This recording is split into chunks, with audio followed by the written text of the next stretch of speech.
Welcome to this week's edition of World Crisis Radio. This is Webster Tarpley back in Washington, D.C. after a couple of weeks on the road in North Africa and indeed in Southern Europe.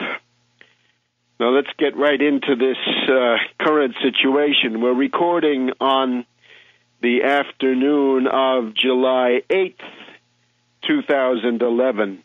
And this Friday is a monumental day of shame for the United States of America. And we're now seeing the tragic results, the toxic, deadly fruits of the Obama presidency. What we're seeing today is a day of decline, of decadence, of national doom for the United States. All of it a direct result of Obama's policies, and in every case, it's a direct attack on the achievements of the New Deal, Franklin D. Roosevelt, and the later forms of that under Lyndon B. Johnson and indeed under Kennedy. Today is, for example, the last launching of the space shuttle. What a tragedy. This basically puts an end to about 50 years of manned spaceflight by the United States in U.S. manufactured vehicles. At this point, there is no manned vehicle left for the United States. Once the Atlantis comes back to Earth, which I hope it does, at that point the U.S. will be out of business in manned spaceflight. If there were ever a sign of decadence and decay and degeneracy, it is this, to fall back from the magnificent achievements of the Kennedy and indeed Eisenhower NASA period, and the obvious opportunities for cooperation with Russia, Europe, and other parts of the world. This is such a tragic day. NASA itself is probably moribund. Now, you were warned in my essays and then in my book, Obama, the Postmodern Coup. I pointed out that the future of the space program was a big issue in the Florida primary. It was one of the reasons that Obama lost the Florida primary, where the Cape Canaveral complex is located. One of the reasons Obama was crushingly defeated by Hillary Clinton in that primary was that Hillary said she would be for the maintaining of the space program, manned space flight, and Obama said, no, we couldn't afford it. We'd have to trade that off and put the money into something or other, meaning, of course, bailouts for the Wall Street banks that own this wretched tenant of the Oval Office and the White House. So you were warned. Everybody knew that an Obama presidency was the death of the space program. The other thing, of course, we have confirmed now from all kinds of sources. It was in the Washington Post of yesterday. Obama has put Social Security on the table along with Medicare in his negotiations with the lunatic ideologues, the reactionary Republicans, the Boehners, the Cantors, the Mitch McConnells, the hyenas of deadly austerity. In other words, Obama says he's open to genocide against the American people. And again, remember, you cut Medicare, you cut Social Security, you cut Medicaid, maybe even most acutely. You're carrying out genocide on the American people, and that is a Nuremberg crime, and it will not be forgotten. So we should bear this in mind, but Obama is now going forward on his merry way, making unilateral concession after unilateral concession. This is Obama's appeasement of the lunatic Austrian school and Chicago school ideologues of the Tea Party on these economic questions.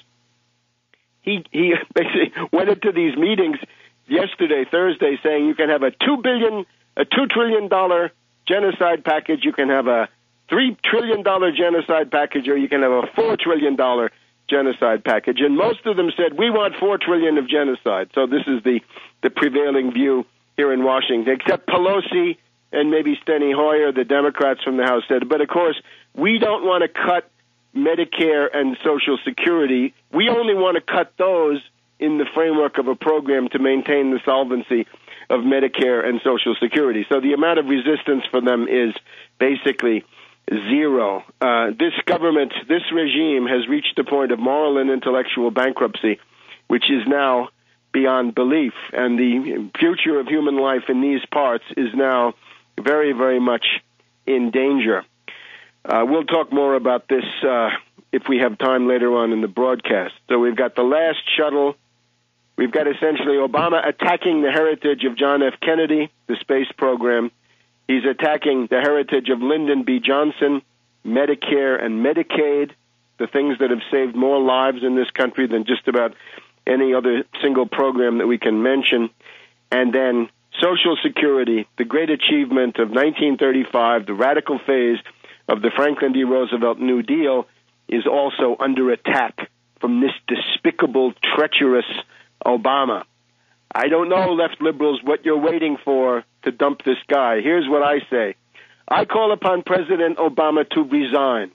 And in particular, I call upon Obama to resign because of the jobs report of this morning. We've now got the jobs report for the month of June 2011. Now, the expectations of most professional economists were for 200,000 new jobs to be created in this month of June, 200,000.